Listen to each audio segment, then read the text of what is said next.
ऋषि पाही कहाँ गए? कुंभज ऋषि कौन है? ये वही कुंभज ऋषि है प्रभु।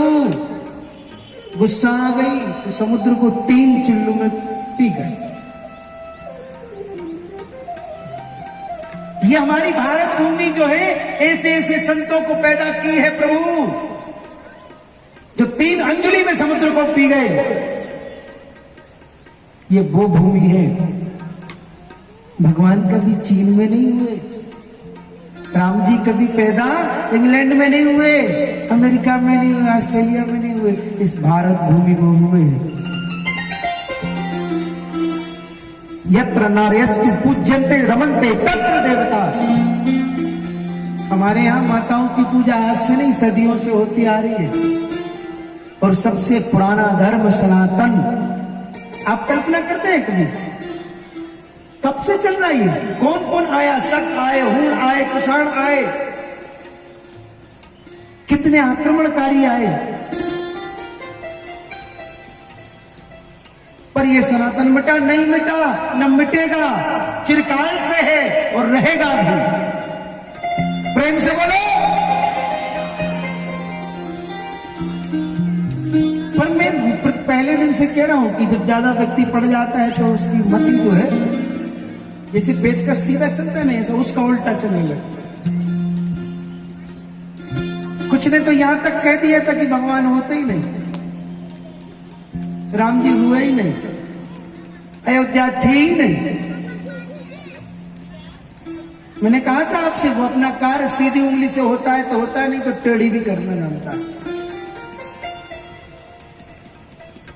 और हम और आप बड़भागी हैं कि हम ठाकुर जी को कनक भवन में विराजते हुए के लिए आंखों से देखेंगे। बजाओ ताली जोर से। हम और आप बड़भागी, न जाने कितने संतों का बलिदान हुआ राम मंदिर के लिए, ठाकुर जी के घर के लिए। कितने संत चले गए। कुछ ने तो अपना जीवन पूरा यूं निकाल दिया कि तब हमारे ठाकुर जी को हम कनक भवन में विराजते हुए देखेंगे तो हम और आप बड़भागी हैं कि हमें ऐसे जीवन में दर्शन हो जाएंगे कि ठाकुर जी अपने भवन में विराज गए। प्रेम से बोलो।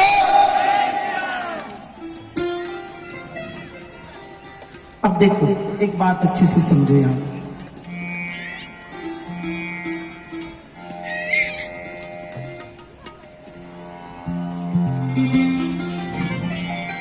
लिख कर दीजिए जो भी कुछ बताना है। तो मैं यूं कह दूं कि कथा सुनने चले आप घर से, वो रास्ते में हमको कोई और मिल गया, जैसे आप कथा चलने निकली, क्यों दीदी कहां जा रही, उसको सूचना दे दो अगर कि तुम्हें पता नहीं यहां पर राम कथा हो रही है, हम वहां सुनने जा रहे हैं। कैसी हो रही? तो कह दो कि दीदी कथा तो बहुत प्यारी हो रही, भगवान की कथा कोई भी करे प्यारी होती है, पर आनंद आ रहा है, आपको चलना है क्या? बोले हमको घर में काम है थोड़े से। बोले काम आप जल्दी कर लो, हम तब तक रुके हैं, आप कथा में चलो। अगर आपने इतना कर दिया, वो आपके साथ आ गई, तो जो कथा सुनने का फल उसको मिलना है, उसमें से भी 10% तुम्हारे अकाउंट में प्लस हो जाएगा। दूसरी बात, हम ठाकुर की दया से, ठाकुर की कृपा से बढ़िया बढ़िया गाड़ियों में बैठते हैं, मर्सिडीज में चलते हैं, बढ़िया बढ़िया हवा में उड़ते, पुष्पक विमान जो होता था वैसे ही हवा में उड़ते। किसकी दया से? बोले उसकी दया से। हमारा बेटा नौकरी करता है, किसकी दया से? उसकी दया से। हम बढ़िया बढ़िया वस्त्र पहनते हैं, किसकी दया से? उसकी दया से। है कि नहीं बोलो? पर कुछ मूढ़मती लोग ये समझ लेते हैं कि तुमको यहां से लेके जहां तक नजर दिखती है सब अपनी जमीन है।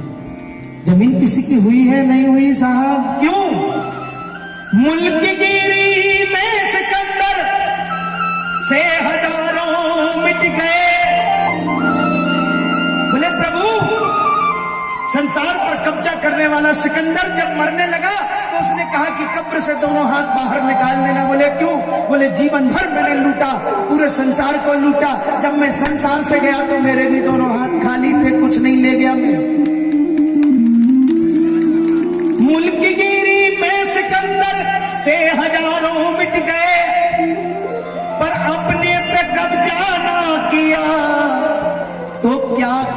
कुछ भी नहीं। बोले दूसरों पर कब्जा करने वाले, दूसरे की जमीन पर कब्जा करने वाले, कभी खुद पर कब्जा करके देखा? बोले कैसा कब्जा? बोले कभी कभी क्रोध आता है तो क्या तुम उस समय मौन रहते हो? नहीं रहते। पूज्य मुरारी बापू जी कहते हैं कि जब व्यक्ति को क्रोध आए तो उस समय मौन हो जाना चाहिए। अगर आप उस समय मौन हो गए तो यूं समझ लो सारा फसाद जो है वो हो गई नहीं। बोलो भाई कैसे? बोले द्रौपदी के सामने दुर्योधन थल को जल और जल को तल समझ करके जैसे गिरा। अगर द्रौपदी को उस समय हंसी आई, हंसी रोक लेती थी। वैसे एक बात बताऊं माताओं, बिना किसी काम का नहीं हंसना चाहिए। क्यों? कुलीन घर की स्त्रियां जो होती हैं बिना किसी काम के बाजार नहीं जाती। सिद्धांत की बात नहीं है। कुलीन घर की नारियां जो होती हैं बेवजह नहीं हंसा करती, ये शास्त्र कहता है। हंसने का भी समय होता है प्रभु। ये नहीं कहता, बुरा मत मानना माताओं, ये नहीं कहता कि तुम हंसो मत, नहीं। कुछ मर्यादाएं होती हैं, उनका भी पालन करना होता है। बेवजह हंसना भी खराब है और मुंह लटका के बैठे रहना भी खराब है, दोनों चीजें। तो मेरे भाई बहन, प्रीतना की स्वरूप से कैसे प्रीति करना है? बोले अपने स्वरूप से। हम जैसा है, जैसा दिख रहे हैं वैसा बने, ऐसा हो नहीं रहे। आपने देखा होगा आजकल तो एक लीपापोती केंद्र होता है, उसको क्या बोलते हैं? ब्यूटी पार्लर केंद्र जो होता है, यही होता ना बोलू भैया। जैसे पूतना जो है, पूतना ने कहा कि मैं जाऊंगी मारने के लिए, तो बोले तुम्हारे इतना विकराल शरीर, इतने बड़े बड़े दांत, क्या करोगी, कैसे करोगी? बोले कुछ नहीं, मैं प्लास्टर करवा लूंगी चेहरे पे। प्लास्टर माने पुताई। तो आजकल तो एक पुताई होने लगी साहब, जो समझ में ही नहीं आता। ये भी आजकल झूठ बोलने लगा है।